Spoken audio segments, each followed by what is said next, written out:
Hello, everybody, and welcome to the Gather Global podcast. And we're excited to kick off the first of a new three-part series in collaboration with our friends at Old Tom Ventures, who are one of the founding members of the Gather Collective. This series is going to look specifically at the theme of startups, and it, of course, will touch on other connected areas, including innovation, investment, and the future of the golf industry. So I'd like to first welcome my co-host, Adam Keeble, to join us. Hey, Colin. How are you Adam, doing?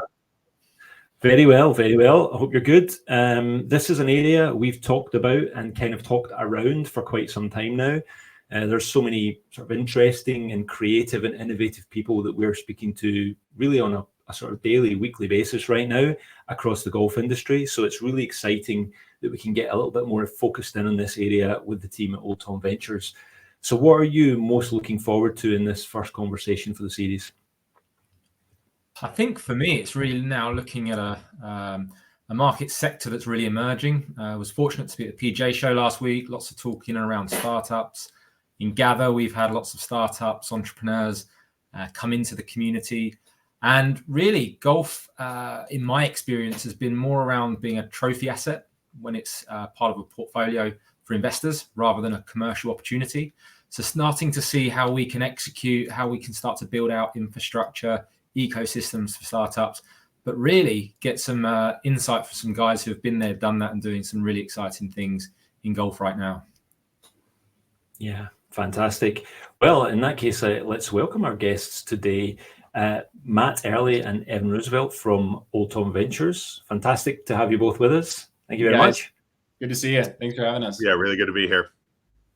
Yeah, I mean, we've had the pleasure of speaking on a number of occasions over the past year, and with every conversation, it's as if there's a sort of alignment between our thinking and our team and what you're trying to do just gets closer and closer. And there's always exciting collaboration and opportunities that come out of every conversation. So we're really excited, obviously, to have you as members of the Gather Collective now as well. And it's been fantastic for the other businesses that are part of that to hear your perspectives on where the industry can go in the future. So very exciting what you're trying to do. And just as a very brief intro, I think the first time that we came across you, Adam and I, was when we spotted a post, a very interesting kind of post that you put on LinkedIn early last year, I believe. And it was just a kind of, here's this investment landscape of what looks like it's gone into the golf industry with a number of sort of relatively modern new startups, but not really a huge track record of multiple rounds of investment across golf businesses. And then you were sort of posing the question out there to, the social, to LinkedIn and to the wider golf industry. Maybe there's an opportunity here, and what you've basically done since then is gone away and started to work at trying to prove or disprove some of those assumptions that you've had. So it's brilliant to have you in this conversation. As we've said already, we're going to try and split this over a number of episodes, so we've got some areas we want to start the conversation with today. Just before we do so, though, I know that you were also both at the show last week, and I just wondered if either of you want to sort of just share where you're at now with Old Tom briefly, and what you're thinking off the back of conversations like those that you had last week. Yeah, absolutely. Thank you guys for having us. It's been a pleasure to be in the collective and be at the forefront of a lot of really important golf insights that you guys are bringing. So glad to be a part of that and be here. Old Tom Ventures is really at our core. We are sitting at the center of the golf ecosystem as investors. We are looking to participate really actively in how golf entrepreneurs and companies are raising money and bringing capital into their businesses so that they can grow and stay alive and become larger entities and have good outcomes. And so I think being at the PGA show last week, there was definitely a lot of buzz about where golf is going. I think that's maybe always the case, but I felt it even more squarely in the companies that are being built and seeing a lot of really interesting entrepreneurs and founders, many of which are coming from outside of golf, which I think is a really good indication that golf is sort of it feels a bit more open for business for new founders and people coming in on the backs of a lot of the trends that are happening, especially the off-course entertainment, simulator, non-green grass parts of the industry, which is allowing for a lot of new non-golf founders to make their way in, right? It's like, I think a lot of other sport industries have healthy business ecosystems, but they happen more in the professional level. And so it makes it a little bit more difficult for people to have like an entry point as founders. But golf is such a healthy place for founders to be building. And so what we felt at the show last week was just talking to so many people that are tackling interesting parts of the industry, whether that's software or agronomy tech, entertainment,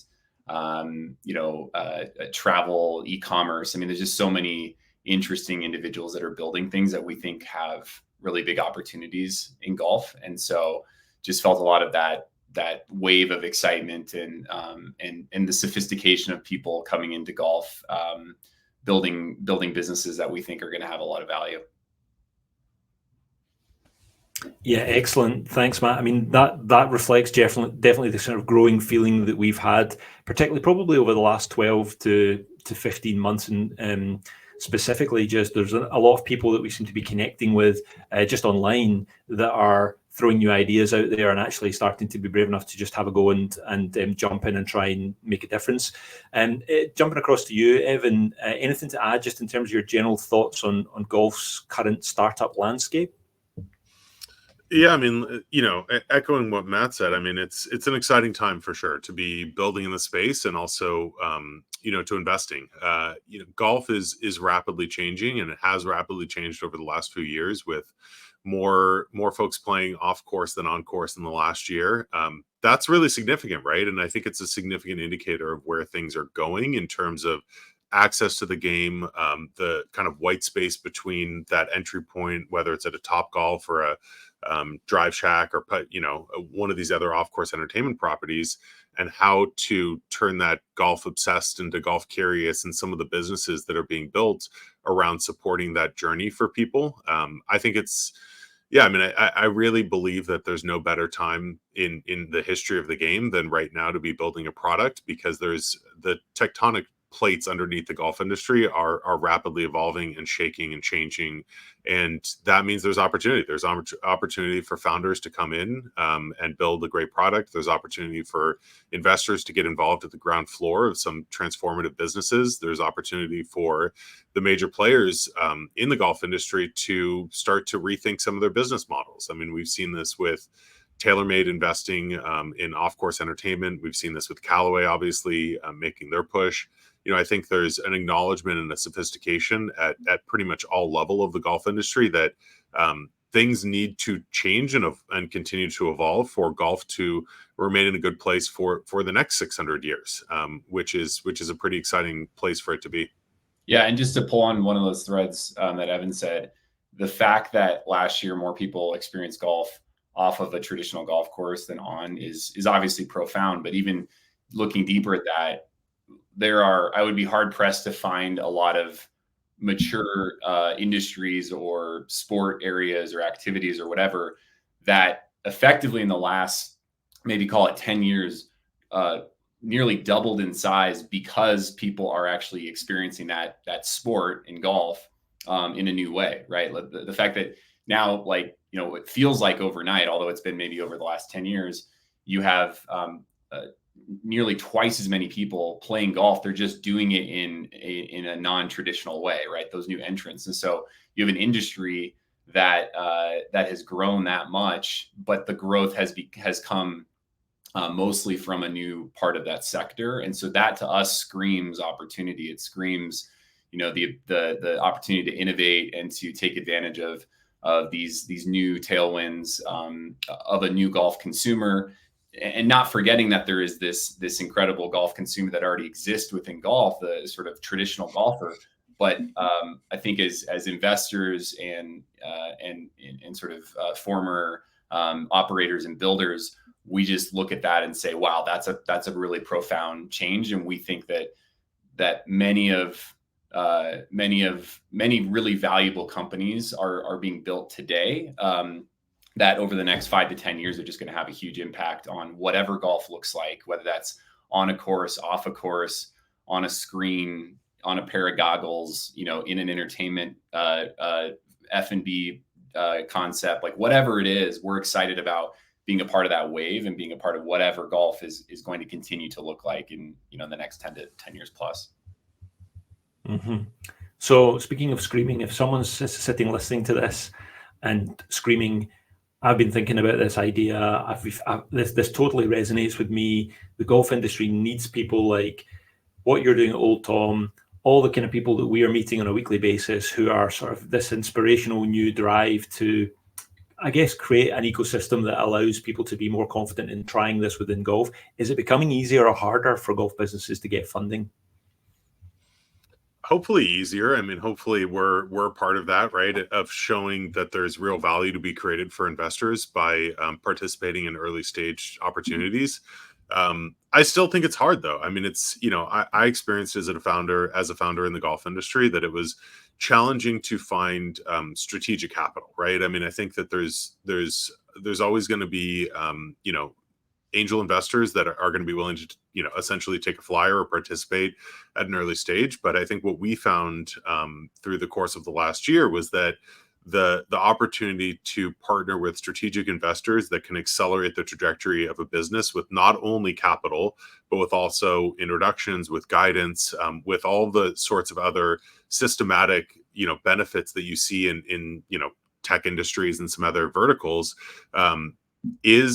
has been and basically is still lacking. Now, you know, from our perspective, it's not a zero-sum game. Like, we want other investment groups to be coming into the industry, to be investing in it. We can't write every check that the industry and that startup founders need, and so we want to partner with other great funds and to be able to build this new ecosystem of golf founders. But I think it's easier now than it was because of some, you know, high profile exits in the golf entertainment space and some others. So investors are starting to see the opportunity. And so I think it's easier than it has been historically, but I still think it's very challenging. Yeah. What I'll add is, obviously it's never easy to raise money as a founder and an entrepreneur. But what I would focus on is building a great company that, like, forget about it being in the golf space. Like, focus and companies that are founders that are building companies that have that are in the right space with a great growth plan, with good founders, with, like, they're always going to have better opportunity at raising money than others. So the fact that we work with founders and individuals building in the golf space is almost an aside. Like, we look for great founders building great businesses that happen to be in golf, right? And so what we see sometimes is even individuals sort of apologizing for the fact that maybe the oh, you know, we're in the golf space and yeah, it's pretty narrow, and, you know, maybe the addressable market's kind of small. And I would say forget that stuff. The golf is huge, and there are massive opportunities. Focus on building a great business that happens to be in golf, not the best that golf has, right? And I think having that mindset will allow founders to raise money, because remember that most golf founders are not raising, golf companies in general, they're not raising money from within golf. Yeah, we're sort of one of the first to sit squarely within golf, but most of the money that a company is going to raise who operates in the golf space is just from investors, and investors are looking for good opportunities. And so what we're trying to do at Old Tom, part of what we're trying to do is be a bit of a catalyst for other investors to say, golf is objectively a good place to park your money when you find great businesses to invest in. And so I think what I would focus on to allow to increase the likelihood of raising money is finding a pocket, finding a piece of golf that represents a big opportunity, having a good founding team that's going to run towards that, thinking about what is the actual path to stay alive along the way, right? Like, too many good companies with good products and good founders die while they're building said companies because they just don't have a realistic path to gain traction with whoever it might be. And in this case, maybe it's the golf consumer, maybe it's B2B within the agronomy space and golf courses, maybe it's software, like whatever it is.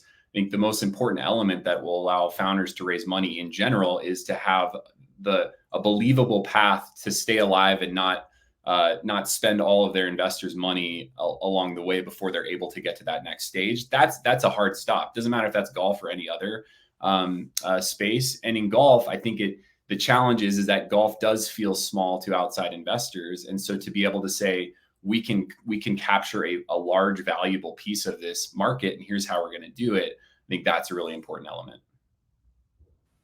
So why, I mean, one of your hypotheses is that now is a really good time for people to invest in the golf industry, but let's just dig a little bit more into why that is. And in particular, curious to kind of hear what so far has been the learnings that you've taken, particularly in the last 12 months, are sort of informing what you're going to do going forward when you're speaking to potential investors, whether they're people from the golf industry or externally, but you're trying to explain to them, this is the real reason why this is a good time. Yeah. I mean, it goes back to a little of what we talked about earlier with off-course opportunities, is that there's a lot of new ways to experience golf, right? And I think that golf is unique, that, you know, when you look at the landscape of sports investing, most of the larger segments like football, American or otherwise, or world football, baseball, basketball, all of these, like the value creation prospect kind of sits squarely in broadcast opportunities, in team and league ownership. It's kind of outside the realm of essentially what's investable, right? I mean, you can't really go buy the LA Lakers. And so with golf, though, however, there is a thriving professional ecosystem, but then there's also arguably an even larger amateur side of it. And within that amateur side of it, there is probably one of the most passionate consumer bases that you can even imagine, right? When you look at fintech opportunities or B2B SaaS companies, like, folks need those tools, right? And they're purpose built to fill the solutions of their customer base. But like, not many people are passionate about a consumer fintech platform. Like, they're like, yeah, it works, it's good, whatever. But with a golf company, whether it's, you know, a club company or an off-course entertainment product, or even like a B2B solution for agronomists, like, folks are passionate about the problems that these companies are solving. And so I think that when you look at the professional landscape and the industry size, and then the consumer and amateur size, like, put together, like, backed by this passionate consumer, like, that's a really interesting industry opportunity, right? And then when you start to peel back the layers of that and look at the just amount of disruption that's currently existing, as well as the opportunity, then it starts to get really, really exciting, right? Because, you know, golf experienced this insane boom during the pandemic, right? Everybody was golfing either more or started playing golf. And there was a lot of great entrepreneurs that have had success in other industries that started like looking around the industry and said, I'm sorry, wait a second, you're managing your tee sheet with like a clipboard and a piece of paper. Like, I've built 4 great software solutions, and like, this is a great opportunity. This is an objectively great place to build a business. And so, as Matt was saying, like, you know, they're building great businesses that happen to be in golf, that happen to be solving real pain points that business owners and consumers are facing within the golf industry. And so when you kind of look at that through the lens of an investor, all of that means opportunity, right? All of that means that there's this white space, this arbitrage opportunity between like how the golf industry has been operating for hundreds of years, and then how it likely will need to be operating and to serve the needs of the customers and the businesses over the next several hundred years. Yeah, and there are many companies and founders that are building squarely and narrowly within golf, which is great. There's like nothing wrong with that.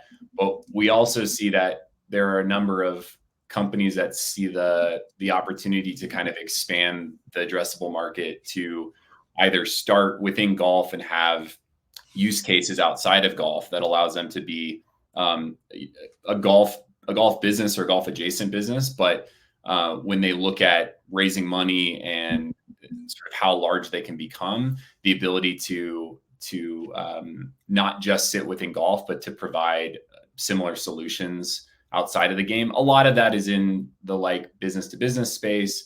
And you think about like an agronomy company that starts squarely within golf around sensors or something on course, and then they look at other industries that also could utilize that same product or solution, and vice versa. Things that are outside of the game that founders are looking at. How can I have a golf centric version of this product? And so I think for so we're seeing that there is that type of thinking now, because in the past it is possible that if you well, in general, if you narrow down, if you niche down too much within golf, like, it does become sort of a small potential market to monetize, which is fine. But many of those businesses then are no longer venture scale or venture backable business, which, to be clear, is not a bad thing at all. And there are many incredible businesses within golf that are more lifestyle businesses that are returning a lot of great capital for founders and for their teams. But the moment you raise money, you're going to have a high expectation of growth, and investors are going to want to have return that's commensurate with the risk profile that they're taking by pumping a lot of money into a business. And so I think what founders can do as well within golf is to focus on just not niching down too much, or niching down and starting with a really captive part of the industry, and then maybe using that as an entry point to others, or to other sport categories, or other whatever categories that might be where their company can go. And so I think in this new wave of companies being built, we're seeing a lot of founders and entrepreneurs thinking in that way, so that they can get investors to have a wider perspective about what they're building. Fantastic. This is fascinating, guys, and such a big topic, and great to get your perspectives. There'll be a lot of people listening, watching this, thinking, I want to speak to these guys. I need to be speaking to Old Tom Ventures. How are you navigating investment opportunities? How are you sort of engaging with startups, founders, scale-ups? Is there any sort of advice or sort of direction you'd give if somebody's sitting there going, this is very relevant and really keen to see how I can engage with Old Tom Ventures?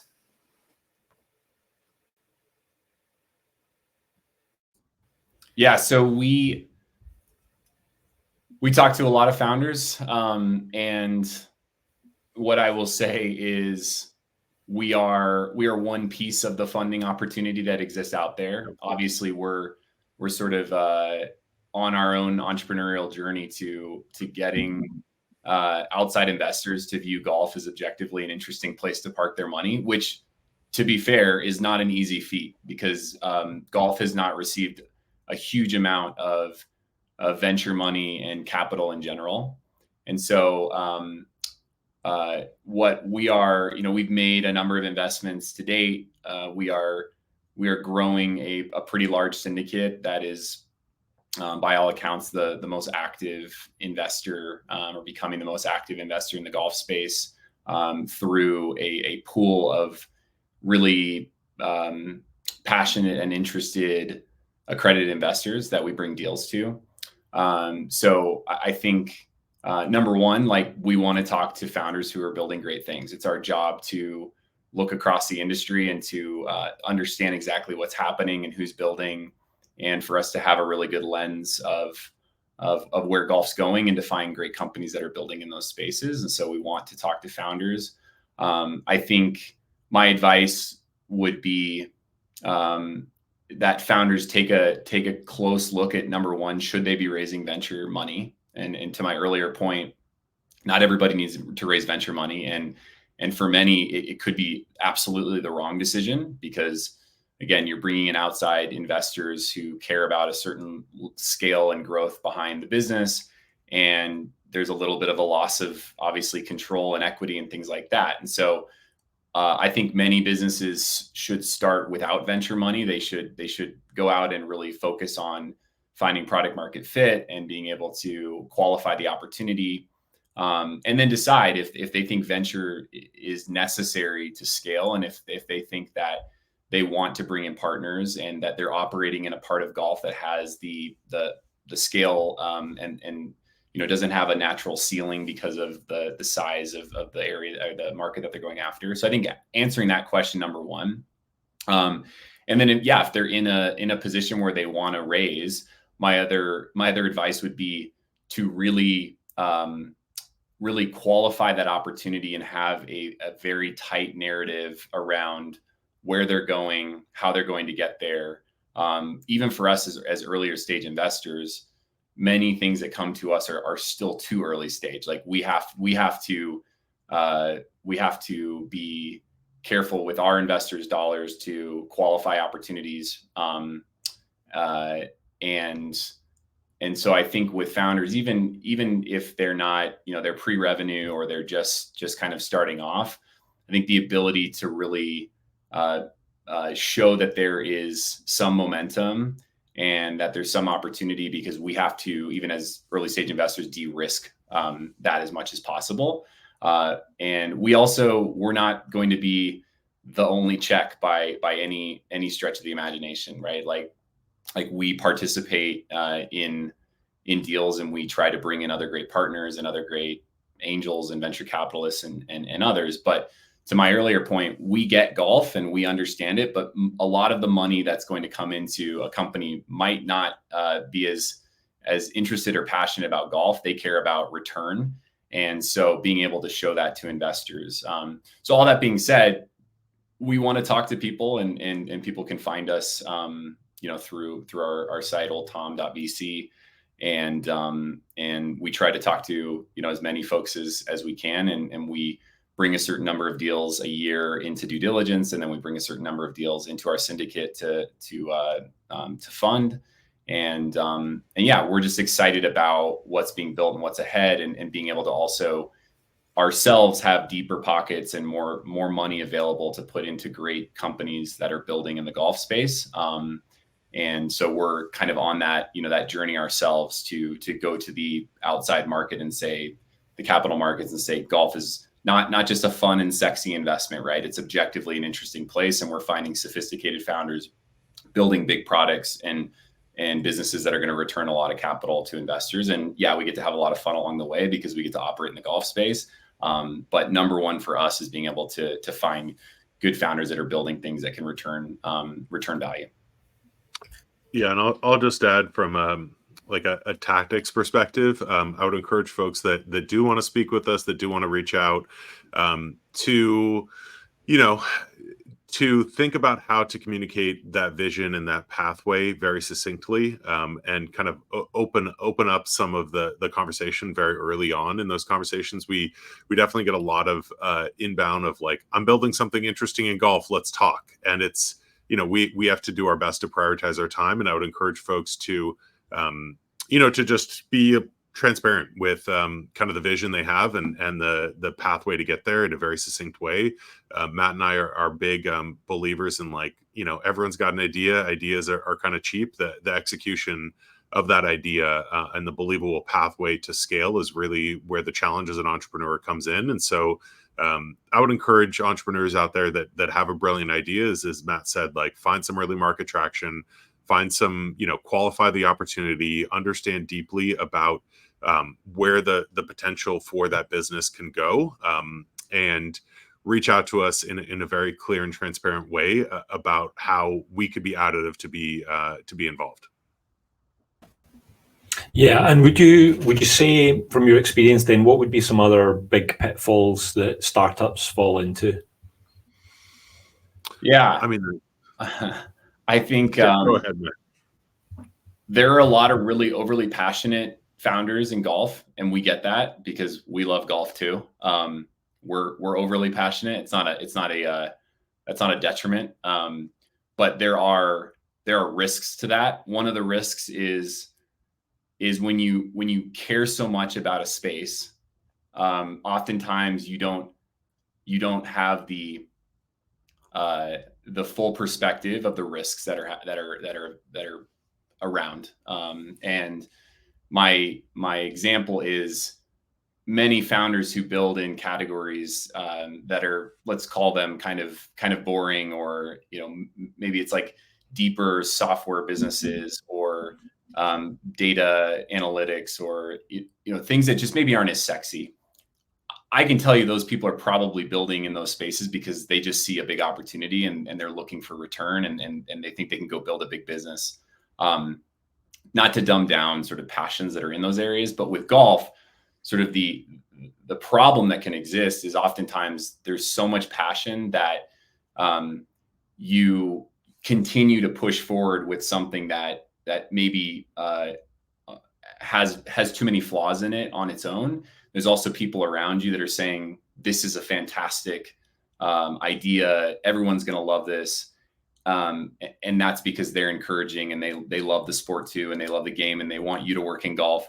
And again, I don't have a problem with that passion. I think my advice would be, if you are operating in a passion space like golf, and you are a passionate golfer, you need to push yourself to identify the risks at an even deeper level than a typical founder would be. And what I mean by that is truly understand if there is, does the consumer or the market at large, or whoever you're selling to, do they actually really want what you are providing, right? Like have a really deep analysis of that. Like figure out if there is product market fit.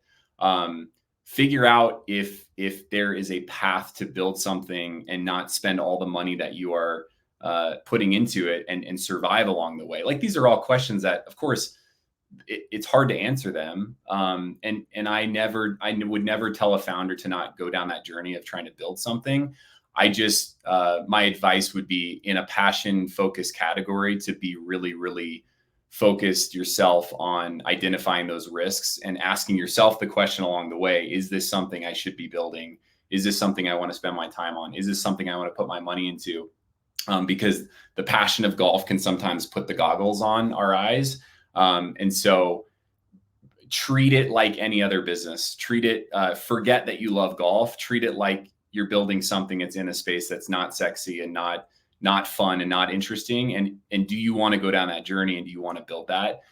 Because we do talk to a lot of extremely passionate, golf obsessed individuals building things that, for us, we're not sure that that those are businesses that are going to make it. And oftentimes those founders are having a hard time seeing that because they're so excitable about where they're operating and how they're operating. And so I would just put that out there as something to consider for golf founders.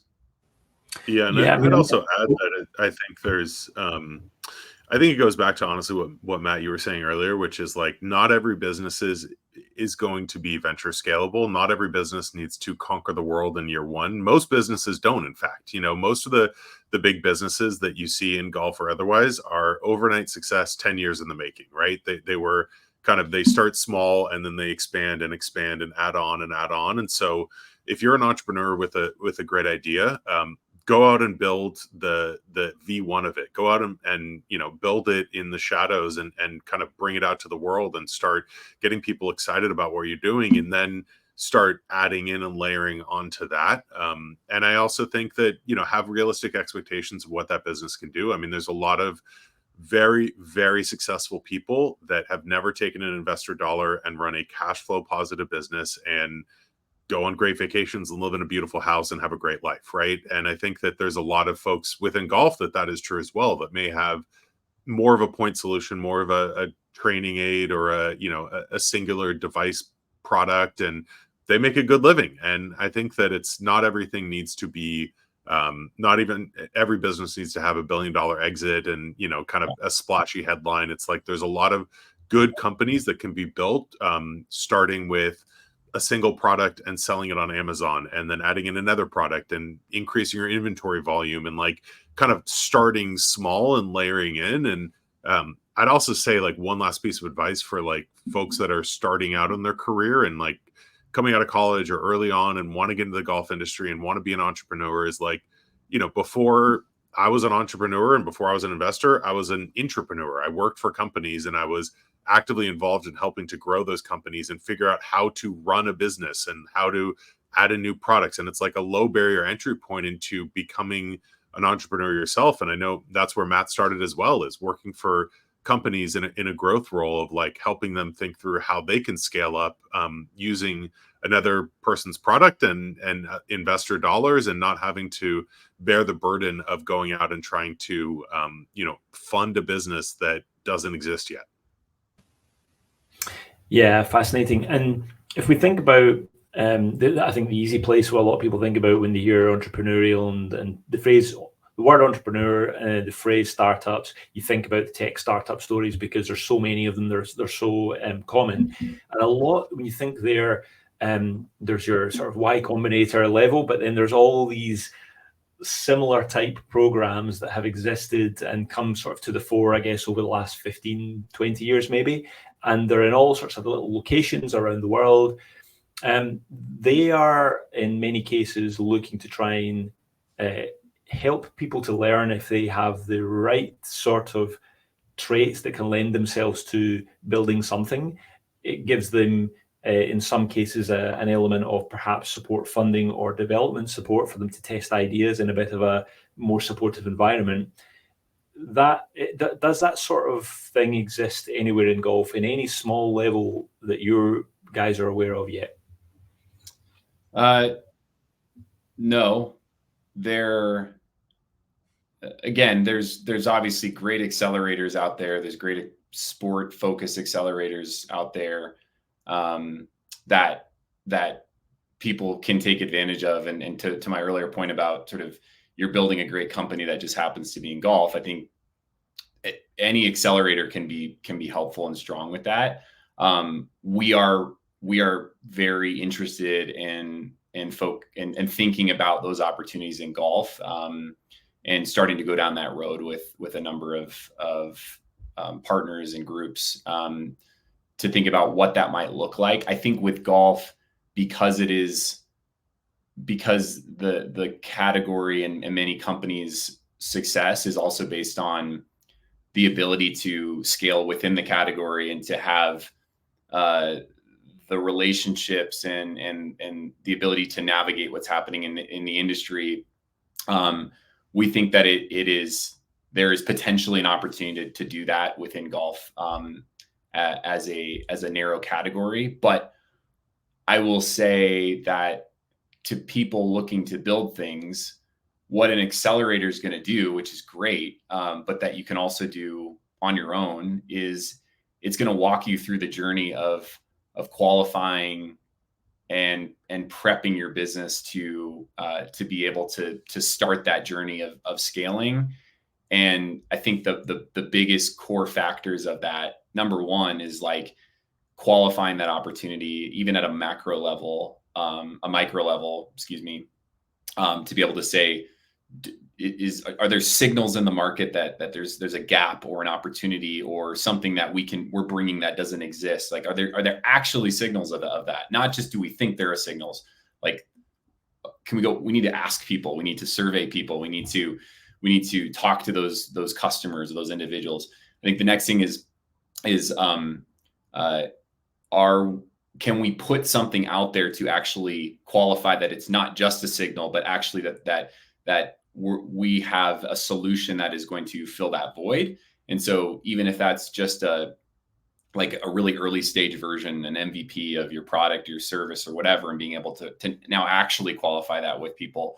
And then I think beyond that, is there a path to scale it? Is there, I said earlier, a believable path or a believable narrative to how we're going to do that, right? It's not just, well, we built a great product, people are looking for it, and so all we need to do is go tell those people about it. Well, telling those people about it is one of the most challenging things in building a business, right? Well, how are you going to tell them about it? How are you going to survive along the way and not spend all your money on acquisition and on a sales force and on, like, what is the believable path? And so I would say, accelerator or not, being able to go through that process to think through that and again, not have the blinders on around the passion for golf, but to actually take yourself through a sophisticated journey and approach to qualifying, doing some light building, and then thinking through the ability to scale that. So good accelerators are going to teach that. And again, we think that there may be opportunities within golf to incubate and help be a catalyst for companies that are building. But even ahead of an accelerator is not some solution for your company that's going to allow you to be successful. It's just another piece of the journey. A lot of work has to happen up front in front of an accelerator. And so accelerator or not, I think my advice to early stage founders would be to take themselves through that process, preparing themselves, whether they're going to do an accelerator or to start building or raise money, but to really focus on those core elements of building a business that they think that has product market fit, that has a good product, that has good signals from the market, and that can have a path to grow. And that's where we see the best founders kind of tackling those challenges and being able to move forward.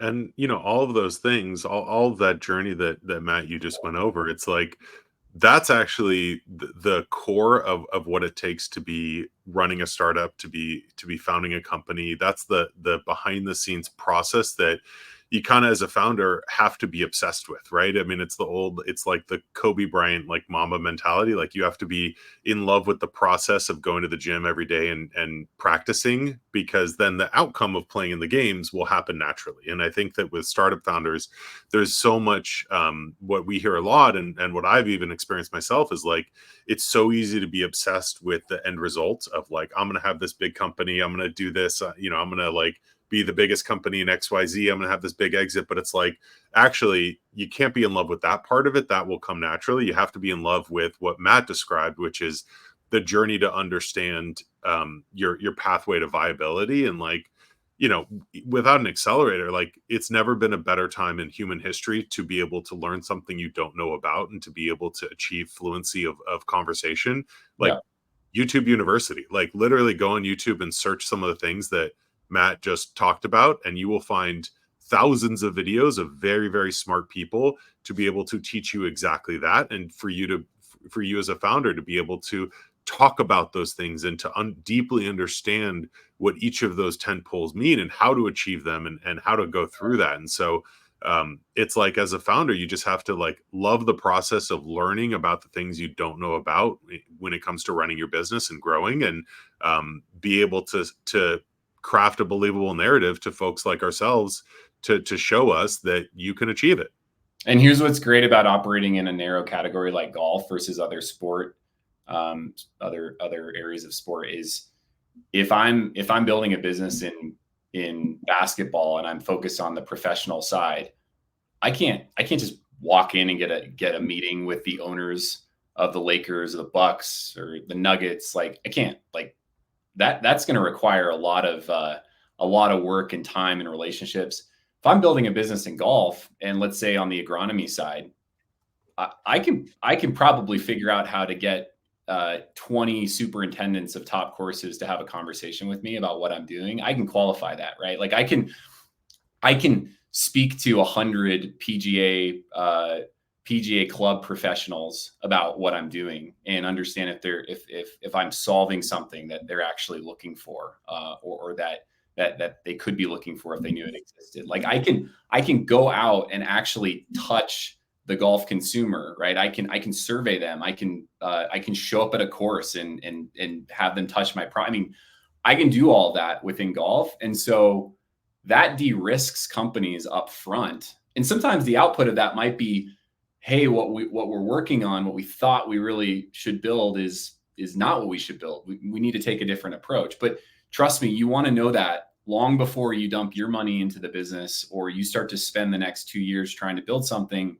that the market just wasn't ready for or people weren't looking for. And on the flip side, as you are in those conversations with those people who are going to be your buyers and who are going to be your users, they're going to tell you, that they're going to guide you in the direction that you should be going in. And so I love that golf provides that ability for founders to tangibly go out and qualify opportunities. But if you're not doing that, then you're absolutely missing. You're missing the ability to to reach out and touch something that's available to you within golf that isn't available in other spaces. And that's another reason why I think building in golf is such an interesting space, because this amateur ecosystem, this non-professional ecosystem of the player and the course operator and the pro and all of that is such an open environment for founders to be able to go out and work with and talk to. Yeah, that's brilliant, because I think one of the big challenges a lot of startups, even businesses, is framing the golf market. Is still quite difficult to quantify the real total addressable market, to have a deep and rich understanding of the customer personas across golf. I think that advice of just going out, testing it, as you say, you can get access to people, that end consumer. Are there any other sort of cheat codes, hints that you would say when building out, especially on the total addressable market side? I mean, honestly, there's no cheat codes to building a business in any sector. Honestly, all it takes is being the last one standing. Truly, like any kind of business you're building, whether it's a plumbing company or it's a business in golf, you just have to keep at it, and you have to love the process, and you just have to show up every day and work hard. And I think that determination, it's worth a lot, and it helps folks that are starting a business, whatever that business is, to outperform others. I think there's really no cheat code other than working harder than everybody else. And I was talking with an entrepreneur recently, and they were saying that they have like a successful, like, cash flowing business with opportunity to grow. And they were just saying at the end of last year, after like working like 60 hours a week and just grinding every single day, doing everything they could, at the end of the year, they looked at it and they were like, wow, okay, we made $10,000 last year in profit. And they're early, but then it allowed them to grow. They added more customers every day. It's a training aid company. And, they were saying it was the biggest thing ever for us. We went out and celebrated because, like, we're able to do this thing that we are supremely passionate about. Like, we are obsessed with being able to provide this value to our customers and be able to grow this business. And we added customers, and there's a whole bunch of other metrics we could talk about to kind of show our progress. But, like, yeah, at the end of the day, like, we essentially had 4 jobs and we made $10,000 at the end of the year, but that was a tremendous win. And so there's no cheat code other than being able to work harder than everybody else. The spirit animal of the founder is a cockroach, because it's the last to die. So your ability to move forward and to try to create even slow momentum and to stay alive along the way is the most valuable thing that an entrepreneur can do. And I think also in golf, to our earlier point about being a passionate community, don't just go ask your friends and the people around you, the people you play golf with, if this is something that is a good idea or something that they think you should go work on, because most of them are going to say yes and they're going to support, which is great. They're your friends, they're your golf buddies. But forget that you're building a business in golf. Just go focus on, if you think that there's an opportunity to build a great business that happens to be in golf, then go start it, go work on it.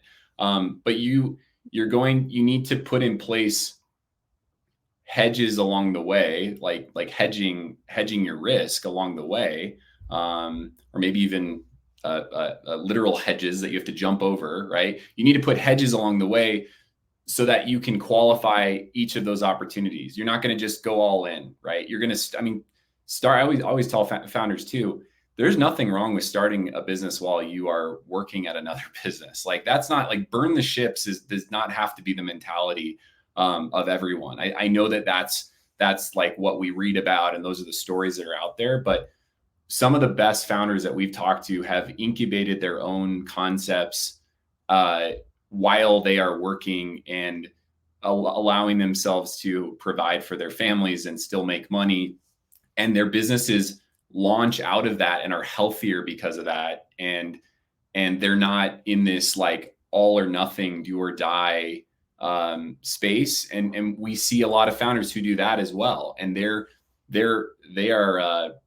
operating from a position of weakness to be fair, because they have to make this work. And so I think in the early stages of trying to identify an opportunity, to qualify that, to do some building around that, you can do that in a small amount of time without having to fully go all in on something. And so there's too many founders in golf that just go so hard, so fast, because they're so excited and passionate about something. And many of them struggle to get to that next stage. And so take yourself seriously, but remember that there is a path into building a great company that happens to be in golf, that doesn't always require you to eat mac and cheese every night and to not be sure where money's coming from, or to dump all of your savings into a business. Like there's a better way to do that. And so that would be my encouragement as well. Well, I can safely say I have never had so much fun in a room with 3 other cockroaches for 50 minutes. And that's definitely going to be my memory that I'm going to remember from this conversation, Matt. Joking aside, it's actually incredibly helpful as a memory because it completely stands out. And definitely, even Adam, I'm sure I see you nodding in the background, a lot of our experiences just in the journey with Gather so far, and I'm sure both of you as well. Despite your past experiences in building other things, even this journey that you're on now with Old Tom Ventures, you're experiencing the same kind of things that we are too. There's so much fantastic advice that you've both given throughout this whole conversation, so much so that we've got even more questions that we lined up that we haven't yet got to today, which means there's a perfect opportunity for us to move some of them into the next conversation. Also because I think the note that we can finish on here from the points that you've both just left there around just, there's no easy path. There's no quick win. Sad as that is to hear, Evan, I was disappointed there wasn't a cheat code that you were going to tell everyone about today, but that is indeed the case. But there's a lot of really good encouragement and advice that you've given today. What I will encourage people to do is we're going to put this episode out before the 4 of us reconvene for the second episode in this series. So we'd like to encourage anyone that's listening to this to send us any feedback on it. So, you can find us on our website. You can write to us, calling it at gather.golf or adam@gather.golf with any feedback or any questions that have come out of this that you want us to ask in the next conversation. And we'll make sure that we include those. And just before we sort of wrap this first episode up, I'd like to encourage people to obviously to check out both Matt and Evan on LinkedIn. Obviously the Old Tom Ventures website, but I would encourage you to also go back and have a look at both Matt and Evan's past lives pre Old Tom and look at some of the things that they've been involved with. And I think you'll find that really interesting. So over to the 3 of you. Is there any final words from anyone else before we close out this episode? Yeah, I mean, I guess my just a final sort of shameless pitch on the investor side. Because a big part of investing in golf is also identifying investors that want to take advantage of this wave of golf. And so it's important that we note that and that we talk about that just briefly. But I think we would encourage anyone who is an accredited investor who has some capital that they're thinking about deploying, or they're looking at great opportunities. We believe that golf is objectively an interesting place to get involved in investments, and whether that's startups, whether that's later stage kind of private equity opportunities, we think that golf is a really, really smart investment, and we are going out and identifying some of the best businesses that are being built. And so we would love to also encourage and talk to investors and people who want to get involved and who want to look at deals and who want to get involved in things. And so they can also find us sort of, through LinkedIn on our website. But we want to act as this catalyst within the golf space to also encourage outside investors, whether they love the game or whether they're just looking for great places to park their money, that golf is open for business at that investment level, that there's really sophisticated founders building things, that there are very smart people looking for good opportunities within golf, and that we're excited about being able to return capital to investors. And so we would love to talk to those people as well. Yeah, that's good, Matt. I didn't. That's good. Appreciate you putting it out there, and just want to say thank you to you guys, to Adam and Colin and the rest of the Gather team for creating an opportunity for some really interesting and innovative conversations amongst other folks that are working in the space of golf, and see an opportunity to continue pushing the transformation that's happening here. Really appreciate what you guys are doing. Congrats on what you've built, as entrepreneurs yourselves, and in launching Gather and getting it out into the world, and quickly finding yourselves at the center of this conversation around how data and insights can really be have a tangible effect on folks that are working throughout the industry. And I know you guys are onto some big things. And so congrats on what you built, and thanks for having us be part of the conversation.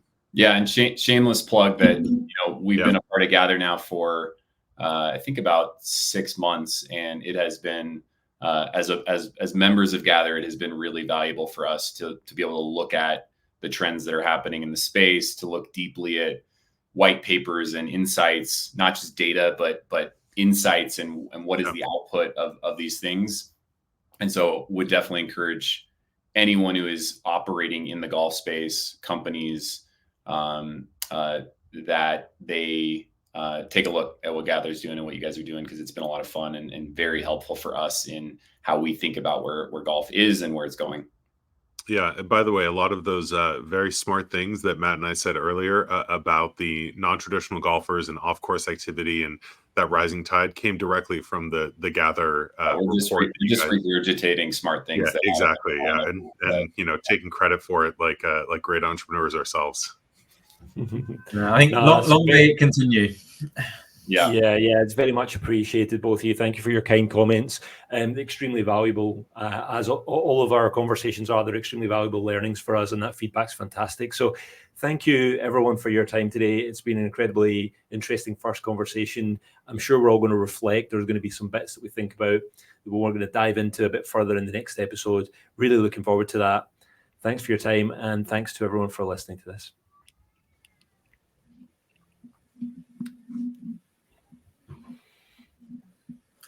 Very good.